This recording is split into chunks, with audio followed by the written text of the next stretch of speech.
Hello everyone, hope you're having a wonderful day, and today guys we're back with part 2 of the Blood Witch solo self-found only playthrough to see if I can actually go through the game, beat all content while only crafting my own bits of gear. Because apparently crafting sucks in this game.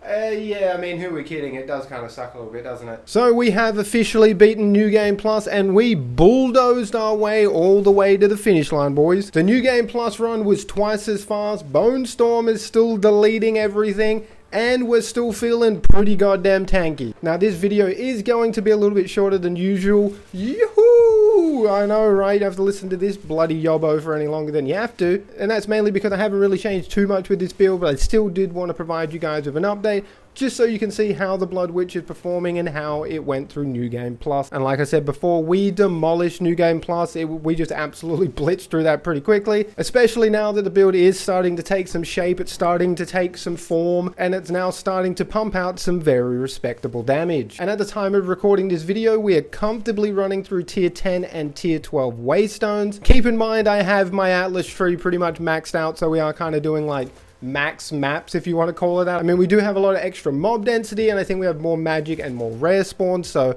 the maps are a little juiced up compared to how you would go through the map if you were just starting out. So that will be covered in the next part slash video. I just want to solidify for you guys that this build does not fuck around. It gets to work, gets the job done, and it deletes everything and anything. We've upgraded our AoE potential with Bonestorm, which now makes our map clearing speeds just a hell of a lot faster and much more consistent. I wasn't running one certain support on Bonestorm, and when I slotted that bad boy in, holy shit, did that carry my ass hard through maps. I've seriously been having so much fun with Witch. It is just such a nice change of pace from Monk, being able to hit enemies at distance. Even though I'm on controller, it's not that bad. I've gotten used to it now, but it is nice being able to aim at enemies from distance and not have to run in there and get fucking bonked every 2 seconds. What do I do? Alright, so let's not muck around any longer. Let's jump into what skills and support we are running with this setup. For anyone that wants to know what setup I'm taking, this got me through New Game Plus very easily, and we're now bulldozing our way through maps very, very fast. So for the skills we are running, we got Life Remnant, Power Siphon, got it here, not really using it. We got Bonestorm, Bone Cage, Grim Feast, Flame Wall, and also Combat Frenzy. Combat Frenzy you don't really need. This is for later on. I didn't really have this in New Game Plus. I've mainly started testing this out going through the mapping system. So if you don't want to use Combat Frenzy, you don't have to. Just completely disregard that. I wasn't really using it going through New Game Plus. For the supports on Life Remnant, we are taking Cannibalism and also Clarity. For the supports for Bonestorm, we're taking Arcane Tempo, Scattershot, Ricochet. Ricochet is a new one that I've added in to give us more AoE clear speeds through maps. And then also Fork, which we had before, which is very good for giving Bonestorm more AoE. Ricochet is pretty strong because Bonestorm, when you cast it and no enemies are in the vicinity, it hits the ground, and because it hits the ground, it's going to ricochet off and fly off screen and take out enemies off screen. So having Ricochet and Fork makes clear speeds insanely quick, and then all you need to do for boss fights is switch out Fork and Ricochet for physical mastery.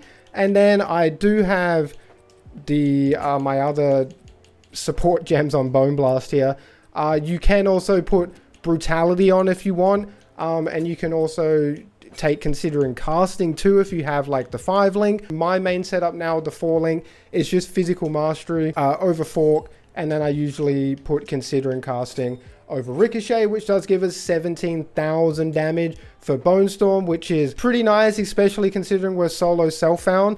I'm not trading at all, so I'm quite proud that we have got nearly 20,000 damage with Bonestorm, which is very, very strong at this point in the game. Now, Bone Cage is insanely clutch. I highly recommend this spell if you guys haven't tried it out. It's going to help massively keep those insanely quick and very aggressive enemies away from you. I honestly don't know what I would do without Bone Cage. This spell has saved my ass multiple times. We have no supports in Grim Feast. I don't think we really need any. For Flame Wall, we do have Strip Away, Fortress, and Persistence. And then for Combat Frenzy, if you do want to use it, the support we have is Profusion. Now we're going to quickly move on over to the gear. I'm not going to sit here and bore you guys with talking about all the stats and stuff. All my stats are dog shit. This is solo self-found. I've probably spent 300 exalted crafting all my gear. This is the best we've got. So we do have a wand. The best thing you want to get on your wand is +2 spells, or +2 physical spells, or +2 something that you are using. Obviously spells is going to be better because that's universal, but because we are predominantly using physical spells, it is nice that we did get the +4 to all physical spells. This is a big chunk of your damage. Getting any additional levels to your spells after level 20 or past level 20 is going to scale your damage up exponentially. Maybe I'll show you a graph now of what Bonestorm looks when you get to like level 30 plus. It is actually insane how much the damage does scale up at higher spell levels. So that is why you want to try and prioritize any plus the spells that you can is going to scale your damage exponentially. Mainly the only thing I'm trying to do now is cap out on resistances. I'm nearly there. We're looking a little bit better than what we were, but it still needs to be better. I still feel like we are dying to some bullshit that I don't think we should be dying to. The defenses are a little weak at the moment. It is hard trying to craft all your gear yourself, I'll admit it. So that's mainly what I'm doing, trying to get those resistances, just trying to build out the defenses with energy shield. I don't think there's any point going armor and energy shield. I think it's better just going flat energy shield.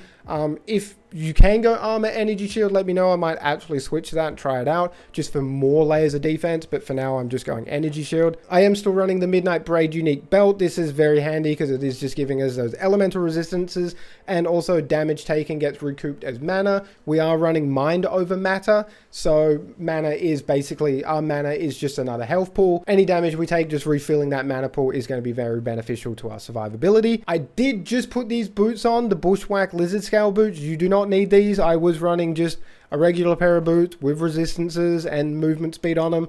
The main reason I'm using the Bushwhack boots now is because physical damage is pinning, and that is why we are running Combat Frenzy. We do gain Frenzy charges when we pin an enemy, and that's how we're generating Frenzy charges. That gets turned into power charges because of the Resonant, notable passive on the skill tree. And then for the rings, I've got attributes, I've got cast speed. I'm trying to get like elemental damage and stuff on here. It's going to be very difficult to get really good rolled rings, but these are the best rings that I have gotten. And then my amulet, this rolled out very well. I'm very happy with this amulet, getting that +2 to all spell skills, which is significantly increasing our damage. As you can see, if I take this off, we're getting pretty much 4k damage from this amulet. It's very nice. Now moving on over to the passive skill tree, I will start with the ascendancies. Nothing has changed here. I do need to go and get my third ascendancy. I've just been grinding a little bit, trying to get better gear.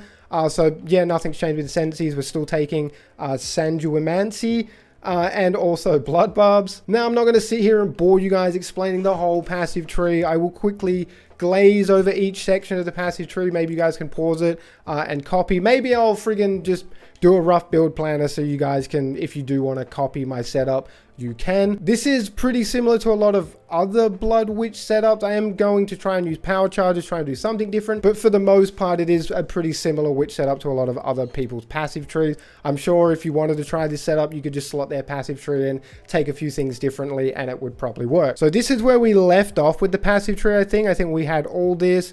We're going to start taking this extra skill cast speed, see how that feels. I'm not sure if I had Arcane Surge last time, but we have taken points in Arcane Surge. The main reason for this, because you do get it on crit, is because our Bonestorm has 50% crit chance, nearly 50% crit chance. So we're critting pretty consistently, and I do feel like we're keeping Arcane Surge up most of the time, if not all the time. Taking more crit chance and more crit damage bonus is going to scale your damage up very exponentially. And then the one thing I obviously want to get is coming over to Overflowing Power to get more power charges, also having more crit damage bonus when we consume power charges. But there you go, there is the skill tree. Obviously started here, went to the left, and then we came over to the right to pick up Resonance and all this juicy crit damage. Yeah, this crit damage really helps with Bonestorm. And I think that just about does it for this Zero to Hero Blood Witch update. Hopefully this video did help you guys out. If it did help anyone out, I feel like that's the main purpose of these Zero to Hero playthroughs, is just so people can see that progression, so maybe they can copy it and replicate the success themselves. If there's anything you think I could do to improve my setup, let me know down in the comment section below. I'm always keen to hear your guys' thoughts. So appreciate all the love and support as always, guys, and until next time, stay safe, peace out.